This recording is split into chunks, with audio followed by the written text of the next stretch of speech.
Alright you guys, so we're going to take a look how to make this a really cool looking chiseled chrome text effect here in After Effects. Alright, so first let's create a new composition. Let's go with 1080p 30 frames per second, rename it. This is going to be the text. Click OK. And in my situation, I'm going to go and drag and drop this custom type AI file format.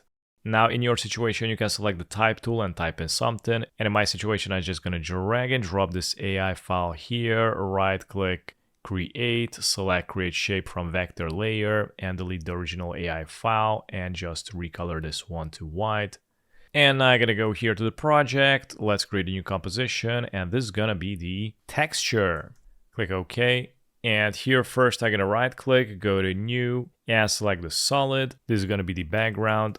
Click OK. And right click again, new and select adjustment layer and rename this as texture or chrome. And here we're going to go to the effects and presets, search for turbulent noise and drag and drop it on the texture layer.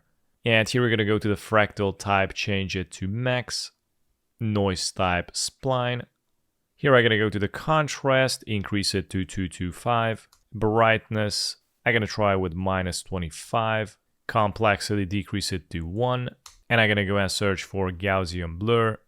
Drag and drop the Gaussian blur on the turbulent noise. And let's go and increase the Gaussian blur to 85. Alright, so from here, we're also going to go to the effects and presets, search for curve. So we're going to need to correct this a little bit, drag it under the Gaussian blur. And I'm going to add some contrast to it and bring this up. So it should look something like this. Now let's go and search for turbulent displace. And let's go and drag and drop the turbulent displace under the curve. We're going to go here to the displacement and switch it to twist.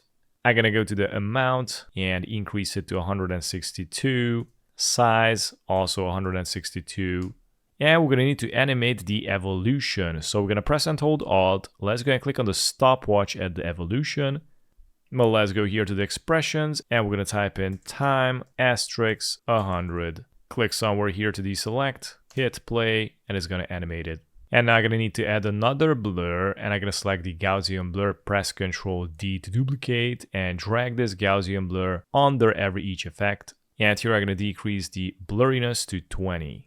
And I'm also going to add another curve, press Ctrl D on this curve, bring the curve all the way on the bottom. And here I'm going to remodify it. Yeah, let's increase it. All right, so now we got the liquid chrome texture. And what we're going to do is go back here to the project. Right click here, new composition, and that's going to be the final comp. Let's hit OK. And what I'm going to do is just drag and drop the text, press and hold Control and select the texture and drag it in. I'm also going to bring the texture on top of the text. Also, let's go and right click here, new, select solid, rename it as background, enter, and drag the background under each layer. I'm going to need to uncheck the text layer.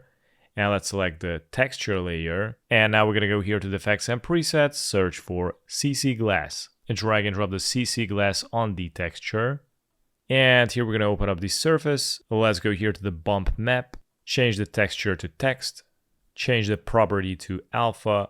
Here we're going to go to the softness. I'm going to decrease it to 19. Height, I'm going to go with 100. And we're going to go to the displacement. I'm going to add 500. I'm going to open up the light. Let's go to light intensity. I'm going to increase it to 300. And now let's go back to the effects and presets, search for CC plastic. And drag and drop the CC plastic under the CC glass.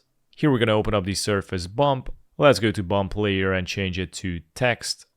And again, we're going to go to the luminance, change it to alpha, and decrease the softness to 0. And then I'm going to go to the height. Let's go with 6. Cut minimum is going to be 50. And cut maximum, I'm going to go with 100. All right, so now but at least we're going to add some glow. Right click here, new, select adjustment layer. Let's go and rename it as effects. And we're going to go to effects and presets, search for glow, drag and drop the glow on the effects layer. All right, so here I'm going to go to the glow threshold and I'm going to increase it to 100. Glow radius is going to be 73. And glow intensity, I'm going to decrease it to 0.5. And check this out, we're going to try to add the cross glow. So for that, we're going to go here to the glow dimensions and we're going to change it first to horizontal. And I'm going to select this glow here, click on it and press Ctrl D to duplicate. And let's go here to the second one and we're going to change the horizontal to vertical. I'm also going to go to the effects and presets, search for tint. I'm going to drag and drop the tint under the glow. And I'm going to change up the black. And I'm going to go with blue and just make it dark. So the main point is not to make 100% dark, but just increase it a little bit. So you're going to add some more color. All right, so I'm going to go with this, click OK. And I'm also going to search for 3D glasses. Let's go and double click on the 3D glasses. It's going to go under the tint. Let's go to left view, change the none to the effects. And here we're going to go to the 3D view and change it to balanced colored red-blue. And we're going to go here to the scene convergence. We're going to go with 0.5 and vertical alignment minus 0.5. And above least we're going to add some grain, type in noise, a double click on the noise, and I'm going to go and add 12%. Hit play and take a look at that. It gets realistic as possible. Now that's how you make a chrome chiseled text effect here in After Effects.